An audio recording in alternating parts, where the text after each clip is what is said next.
ജനൽ അടിച്ചു പൊട്ടിക്കുന്നു, വാതിൽ തള്ളി തുറന്ന് അകത്തോട്ട് കയറി വന്നു. തെറി വിളിച്ചുകൊണ്ടാണ് കയറി വരുന്നത്. നീയൊക്കെ ഏത് പാർട്ടി പോയാലും നിന്നെയൊന്നും ശരിയാക്കിക്കളയെന്ന് പറഞ്ഞു. കലുവെച്ച് ഇവിടെയാണ് ഇടിച്ചത്. ഇങ്ങനെ ഒരു ഇടി അത് അങ്ങ് ഇടികൊണ്ട് ഞാനൊന്ന് ചാഞ്ഞപ്പോൾ ഒരടി കൂടെ തന്നു. സിജി എന്ന ആളും അയാളുടെ മകനും ഭാര്യയും കൂടിയാണ് വന്നത്. 3 പേരും കൂടെ അകത്ത് കയറുമ്പോൾ നമുക്കൊരു പ്രതീക്ഷയില്ല, ഇങ്ങനെ എന്തെങ്കിലും സംഭവിക്കും എന്നുള്ളൊരു പ്രതീക്ഷയില്ലായിരുന്നു.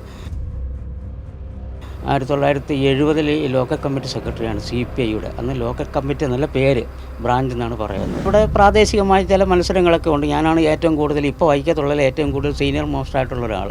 അപ്പോൾ എനിക്ക് ഇത് തന്നു കഴിഞ്ഞാൽ ചിലപ്പം അവർ ധരിക്കുന്ന അവരുടെ അധികാരങ്ങൾ പിടിച്ചു പറ്റുമെന്നോ, ലോക്കൽ കമ്മിറ്റി സെക്രട്ടറി ആകുന്നോ, മണ്ഡലം സെക്രട്ടറി ഉള്ള സാധ്യതകളുണ്ടല്ലോ.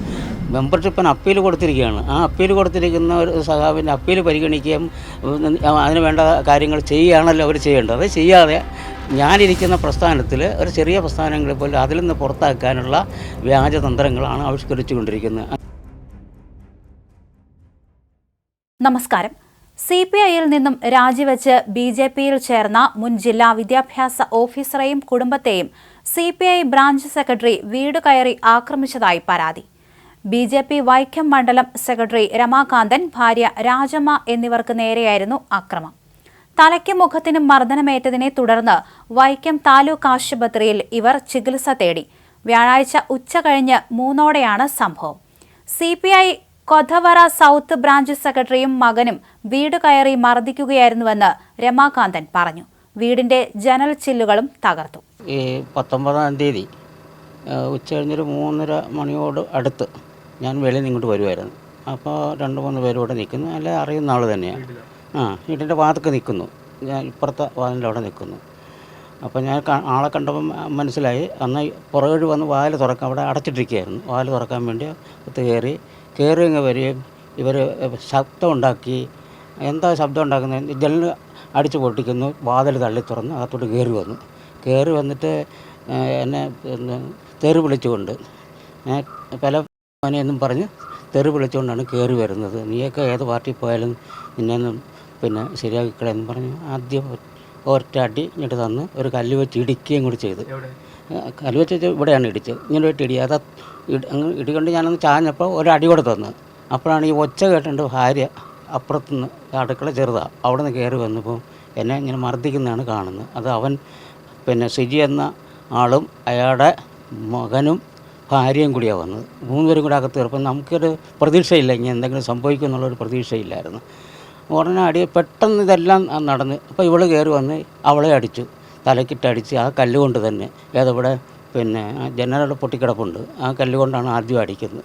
അപ്പോൾ അത്തരം ഒരു സംഭവം ഉണ്ടാകാനുള്ള ഒരു കാരണവും ഇത്രയും നാളും ഉണ്ടായിട്ടില്ല. കാരണം ഞാനൊരു പാർട്ടി പ്രവർത്തനം എന്നുള്ളത് 1967 മുതൽ വരികയും 1970 ഈ ലോക്കൽ കമ്മിറ്റി സെക്രട്ടറിയാണ് CPIയുടെ. അന്ന് ലോക്കൽ കമ്മിറ്റി എന്നുള്ള പേര്, ബ്രാഞ്ച് എന്നാണ് പറയുന്നത്. തലയാഴം, അതായത് PS ശ്രീനിവാസൻ മന്ത്രിയായിട്ടുള്ള ആ നാട്ടിലെ ലോക്കൽ കമ്മിറ്റിയാണ്, ഉല്ലല എന്ന് പറയും, സെക്രട്ടറി ആയിട്ടിരുന്നു. പിന്നീട് 79-ലാണ് ഞാൻ ജോലി കിട്ടി പോകുന്നത്. അതുവരെ പാർട്ടി പ്രവർത്തനം തുടർന്നുകൊണ്ടിരുന്നു. കഴിഞ്ഞ വർഷം, അതായത് ഇപ്പോൾ 2026 25 മെമ്പർഷിപ്പ് പുതുക്കാൻ എനിക്ക് മെമ്പർഷിപ്പ് തന്നില്ല. അപ്പോൾ ഞാൻ മെമ്പർഷിപ്പ് തരാത്ത ഇവിടെ പ്രാദേശികമായ ചില മത്സരങ്ങളൊക്കെ ഉണ്ട്. ഞാനാണ് ഏറ്റവും കൂടുതൽ ഇപ്പോൾ വൈക്കത്തുള്ളതിൽ ഏറ്റവും കൂടുതൽ സീനിയർ മോസ്റ്റ് ആയിട്ടുള്ള ഒരാൾ. അപ്പോൾ എനിക്ക് ഇത് തന്നു കഴിഞ്ഞാൽ ചിലപ്പം അവർ ധരിക്കുന്ന അവരുടെ അധികാരങ്ങൾ പിടിച്ചു പറ്റുമെന്നോ, ലോക്കൽ കമ്മിറ്റി സെക്രട്ടറി ആകുന്നോ, മണ്ഡലം സെക്രട്ടറി ഉള്ള സാധ്യതകളുണ്ടല്ലോ.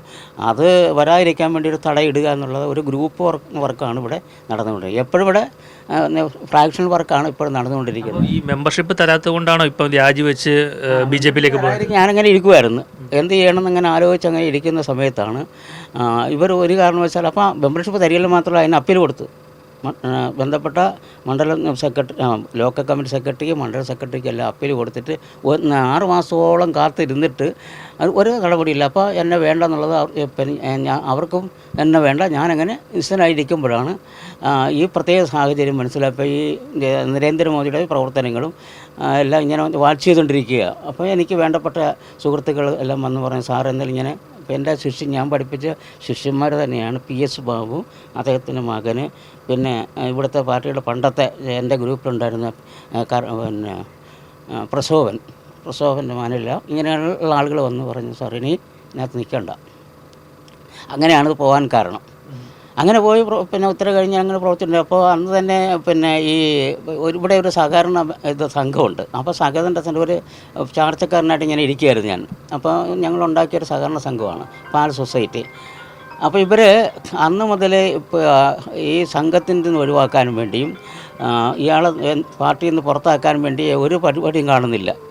ഞാൻ എന്തെങ്കിലും ചെയ്തെങ്കിലല്ലേ എന്നെ പുറത്താക്കാൻ പറ്റുന്നത്.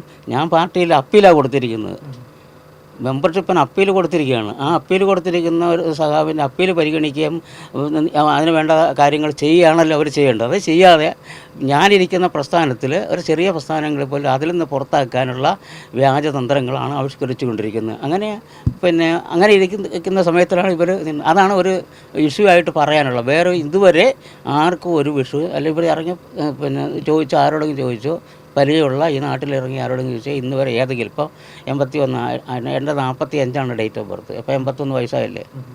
ഇത്രയും നേരത്തിൽ ഒരു തരത്തിലുള്ള വഴക്കുകളും മറ്റുകളും. പിന്നെ അതുപോലെ തന്നെ ഞാൻ പല സാംസ്കാരിക സംഘടനയിൽ പ്രവർത്തിക്കുന്നുണ്ട്. യുക്തിവാദി സംഘത്തിൻ്റെ മണ്ഡലം സെക്രട്ടറിയാണ്. പിന്നെ അതുപോലെ തന്നെ പാർട്ടിയുടെ തന്നെ യുക്തയുടെ മണ്ഡലം സെക്രട്ടറിയായിട്ട് പണ്ട് പ്രവർത്തിച്ചിട്ടുണ്ട്. അപ്പോൾ കലാസാഹിത്യ മേഖലയിൽ പ്രവർത്തിക്കുന്നുണ്ട് ഇപ്പോഴും. പിന്നെ SC/ST എംപ്ലോയീസ് ഫെഡറേഷൻ എന്ന് പറഞ്ഞ ഒരു ആൾ ഇന്ത്യ ഫെഡറേഷനുണ്ട്. അതിൻ്റെ കോട്ടയം ജില്ല പേട്രനാണ്.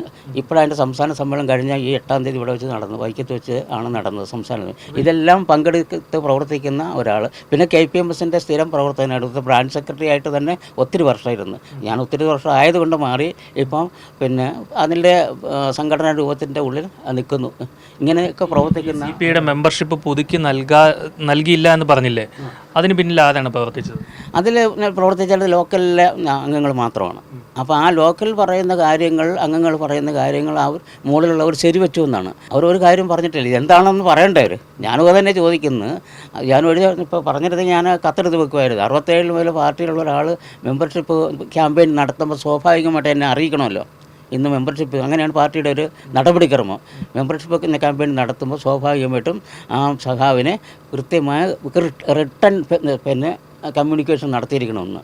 ഒരു ദിവസം എന്നോട് വന്ന് പറഞ്ഞ് ഇന്ന് ഉച്ചയ്ക്ക് 3:30 യോഗമുണ്ട് എന്ന് പറഞ്ഞു ബ്രാഞ്ച് സെക്രട്ടറി.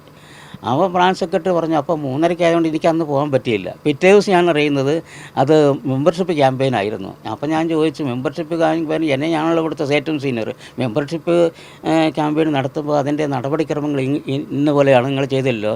അപ്പോൾ ലോക്കൽ കമ്മിറ്റി സെക്രട്ടറി ആ യോഗത്തിൽ പങ്കെടുത്തു. ഞാൻ അദ്ദേഹത്തെ വിളിച്ചു വെച്ചപ്പോൾ പറഞ്ഞത്, ഞാൻ യോഗത്തിൽ ഈ തീരുമാനം എടുത്തു കഴിഞ്ഞാണ്, ബ്രാഞ്ചിൽ തീരുമാനം എടുത്തു കഴിഞ്ഞാണ് ഞാൻ വന്നതുകൊണ്ട് ഞാൻ ചെല്ലട്ടെ പരിശോധിക്കാമെന്ന് പറഞ്ഞു. അത് കഴിഞ്ഞ് റിട്ടേണായിട്ട് പരാതി കൊടുത്തു, മറുപടിയില്ല. അത് കഴിയുമ്പോൾ പിന്നെ ഇത് കൊടുത്ത് മണ്ഡലം കമ്മിറ്റി കൊടുത്ത്. അത് കഴിഞ്ഞ് പിന്നെ പോകാൻ ചെന്നത് പിന്നെ 6 മാസം. കാരണം എവിടെ പോയാലും തിരിച്ച് ഇവിടെ തന്നെ വരും. ഇവരെടുക്കുന്ന തീരുമാനം, ലോക്കൽ കമ്മിറ്റി എടുക്കുന്ന തീരുമാനം അതാണ് അന്തിമം. അതെനിക്ക് അറിയാവുന്നതുകൊണ്ട് പിന്നെ ഞാനിങ്ങനെ ഫർദറായിട്ട് പോയില്ല. എത്ര വർഷത്തെ കമ്മ്യൂണിസ്റ്റ് ജീവിതമാണ് ഇവിടെ അവസാനിച്ചത് എന്ന് പറഞ്ഞാൽ 67 മുതലുള്ളതെന്ന് പറഞ്ഞപ്പോൾ ഒരു 60 വർഷം കഴിഞ്ഞില്ലേ. 60 വർഷത്തിൽ ഇപ്പോൾ സുധാകരൻ പറയുന്ന പോലെ തന്നെ 60 വർഷത്തിൽ കൂടുതലുണ്ടെന്ന് എനിക്ക് തോന്നുന്നു. മനസ്സിലായി. അതായത് ഭൂപരിഷ്കരണ നിയമം അച്യുതമേനോൻ നടക്കുമ്പോൾ 70-ലാണ്. അന്ന് അവിടുത്തെ ഞാൻ സെക്രട്ടറിയാണ്. ഇലക്ഷൻ വീട് കൊടുക്കുന്ന സമയത്ത് ഞാൻ ഉല്ലല ബ്രാഞ്ചിൻ്റെ സെക്രട്ടറിയാണ്. തലയാടം ബ്രാഞ്ച് എന്നാണ് പറയുന്നത്. ലോക്കൽ കമ്മിറ്റി സെക്രട്ടറിയാണ്. അത് മുതൽ അപ്പോൾ അതിനു മുമ്പ് മെമ്പർഷിപ്പ് എടുക്കണമല്ലോ. അതായത് 64-ലാണ് പാർട്ടി പിളരുന്നത്. ആ പിളർച്ചയ്ക്ക് ശേഷം പിന്നെ അന്ന് ഞാൻ പഠിച്ചുകൊണ്ടിരിക്കുകയാണ്. അതിന് ശേഷം പിന്നെ ഇവിടെ നമ്മുടെ പാർട്ടി പ്രവർത്തകർ സമീപിക്കുകയും അങ്ങ് പ്രവർത്തിച്ചു തുടങ്ങിയെന്നുള്ള, അതിനെക്കുറിച്ച് ഐഡിയോളജി ഒന്നും പഠിച്ചിട്ടൊന്നും അല്ലല്ലോ എല്ലാവരും വരുന്നത്. ദളിതനായതുകൊണ്ടാണോ താങ്കളെ ഇങ്ങനെ ചവിട്ടിത്താഴ്ത്തിയെന്ന് തോന്നുന്നു? തീർച്ചയായിട്ടും യാതൊരു സംശയം. അല്ലെങ്കിൽ പിന്നെ അന്ന് തന്നെ ഇത് ചെയ്ത് വരേണ്ട കാര്യമുണ്ട്. ദളിതന് ഇവിടെ മത്സരിക്കാൻ മാത്രമേ പറ്റുന്നുള്ളൂ. അന്ന് വന്നിട്ട് എൻ്റെ കുഴപ്പം കൊണ്ടല്ലല്ലോ ഞാൻ തിരിച്ചു പോയത്. ഇവർ പിന്നെ എൻ്റെ ഒരു വിജിലൻസ് ആയിട്ട് ഉള്ള രീതിയും നമ്മുടെ ഡയറക്ടറുടെ ഒരു സമീപനമാണ് ഞാനന്ന് തുടരാൻ കാരണം. ഏത് ജോലി ഇല്ലാതാകാതിരിക്കാൻ അങ്ങേര് കൂടിയാണ് സഹായിച്ചത്. അത് പെൻഡിങ് വെക്കുകയാണ്. അവിടെ കമ്മ്യൂണിക്കേഷൻ പെട്ടെന്ന് ചെന്ന് കഴിഞ്ഞല്ലോ, ഇവർ പറഞ്ഞല്ലോ.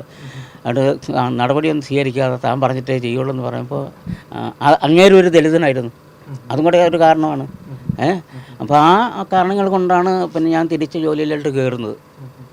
മനസ്സിലായി. എന്നിട്ട് ഇത്രയും നാൾ പ്രവർത്തിക്കുകയായിരുന്നു. ഞാൻ മാത്രമല്ല, എൻ്റെ മകളാ നിൽക്കുന്ന എല്ലാം MSc MD ആണ്. വർഷങ്ങൾ പാസ്സായി. എന്നിട്ട് 5-8 വർഷമായിട്ട് പാസ്സായി നിൽക്കുകയാണ്. മകനിപ്പോൾ ഇലക്ട്രിസിറ്റി ബോർഡിൽ MSc കാരനാണ്, ഇലക്ട്രിസിറ്റി ബോർഡിൽ ജീവനക്കാരനാണ്. അപ്പോൾ അങ്ങനെയൊക്കെയുള്ള പിന്നെ ഇതുവരെ അവരും AITCയിലെ പിന്നെ യൂണിയൻ്റെ മെമ്പറാണ്. അതുപോലെ തന്നെ ഭാര്യ പിന്നെ KSRTC ജീവനക്കാരിയാണ്.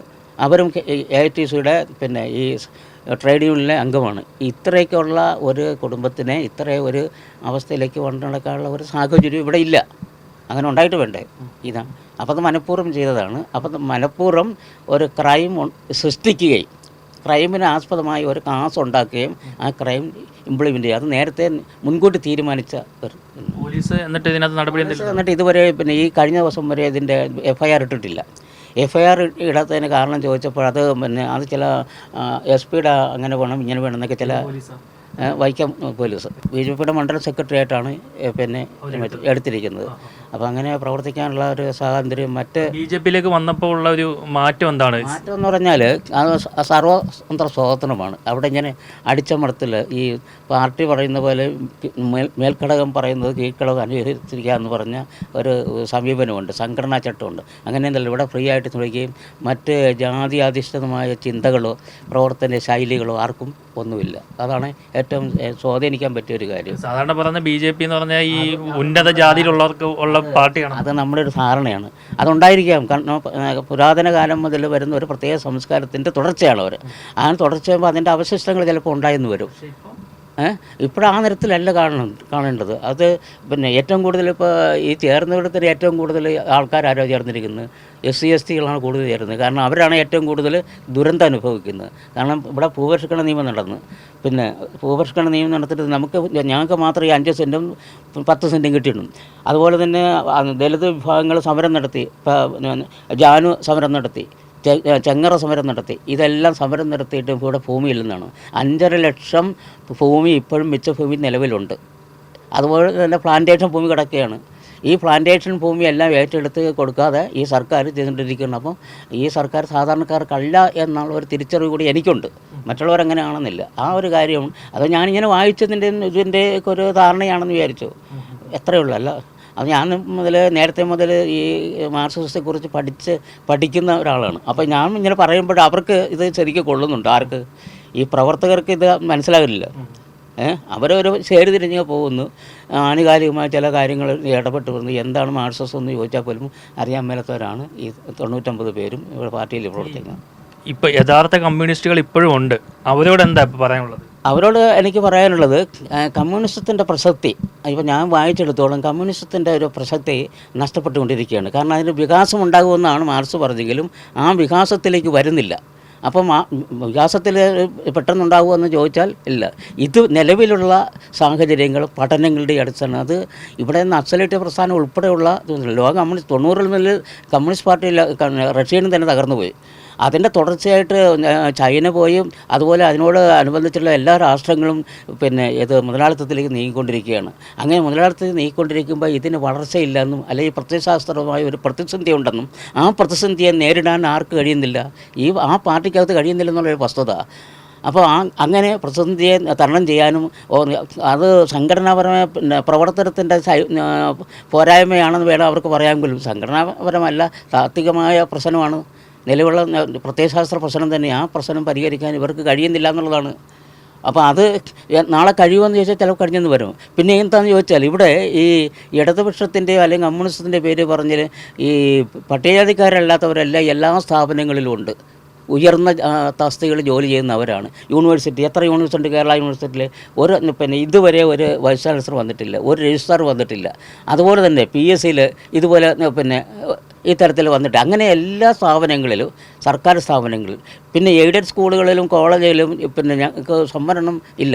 അത് എയ്ഡഡ് സ്കൂളുകൾക്കും പിന്നെ ഈ 10% സംവരണം കൊടുക്കേണ്ടതാണ്. അതൊന്നും ഈ സർക്കാർ നടപ്പാക്കുന്നില്ല. അപ്പോൾ ഭരണഘടനാപരമായ ഒരു കാര്യം ഇവർ ചെയ്യുന്നില്ല. അപ്പോൾ ഈ വർഗത്തിന് രക്ഷയില്ല എന്നൊരു തിരിച്ചറിവാണ് അതിനകത്ത് കാരണം.